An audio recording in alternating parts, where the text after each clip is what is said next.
საჭიროების ფინანსთა და ეკონომიკის სამინისტროს ინიციატივით ქალაქში მოქმედ რამდენიმე სამშენებლო კომპანია საინვესტიციო საქმიანობის ხელშეწყობის მიზნით მშენებლობის ვადა გადაუვადა და ჯარიმები ჩამოეწერა. დავით ბალაძის განცხადებით, კომპანიებს შანსი მესამედ მისცეს, რათა დაწყებული მშენებლობები დაასრულონ და საინვესტიციო გარემო გააუმჯობესონ. მაგალითად, დღეს შპს გუმბათი 1 და შპს დუკა 2006 საჭიროების ფინანსთა და ეკონომიკის სამინისტრო საქართველოს ბანკთან თავდება დაუდგა და აღებული შესხის რესტრუქტურიზაცია მოახერხა.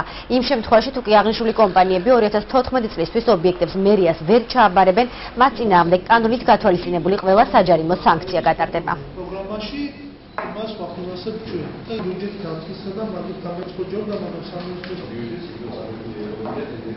და ვადების გაგრძელება და რიგ კომპანიებზე ჯარიმების ჩამოწერა, რაც ეხება სამშენებლო კომპანიებს, ეს არის შპს გუმბათი 1 და შპს დუკა 2006, რომლებიც დაფინანსებული არის საქართველოს ბანკის შესხით და აჭარის მთავრობა არის ამ შესხების თავდები. ამ კონკრეტულ შემთხვევასთან დაკავშირებით კომპანიების მიმართ შეიქმნა რიგი პრობლემები შესხების დაფარვასთან დაკავშირებით.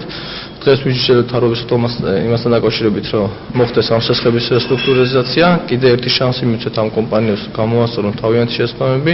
შპს გუმბათის და შპს დუკას საკითხი, რომელიც განვიხილეთ, დავაკმაყოფილეთ რესტრუქტურიზაციის საკითხი, იცით რომ ბანკთან კომპანია ბანკი და ამ შემთხვევაში კომპანიას თავდებად დაუდგა ბანკის წინაშე აჭარის ავტონომიური რესპუბლიკის მთავრობა და ეს პროცესი მე მგონი დაახლოებით 3-4 წელი გრძელდება. 2-3 იყო უკვე რესტრუქტურიზაცია და ცვლილება ხელშეკრულებისა. დღეს კიდევ საბოლოოდ კიდევ ერთხელ ჩვენი ხელისუფლებაში მოსვლის შემდეგ შევიტანოთ ცვლილება და გავკეთეთ რესტრუქტურიზაცია კომპანიას, დავაკმაყოფილეთ ის მოთხოვნები, რაც მათ წარმოადგენს.